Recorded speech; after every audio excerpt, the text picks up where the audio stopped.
Today I will show you how to align text to text box in Figma. So first we will add a text and we will write align text. So we have this text box of this text we wrote.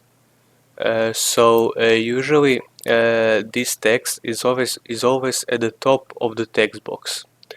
So what if we want this text to be in the middle or at the bottom? What we need to do is we need to go to this text styling and we need to go here.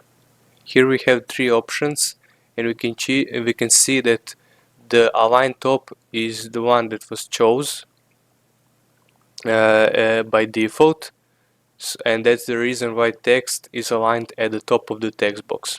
If we want it to be in the middle, we click the middle, and if we want it to be at the bottom, we click align bottom. And now when it's aligned bottom, text will go from bottom to top. Let's see now when we write, it goes from bottom to top. And if we want to again to be at the top, we click align top. And that's it.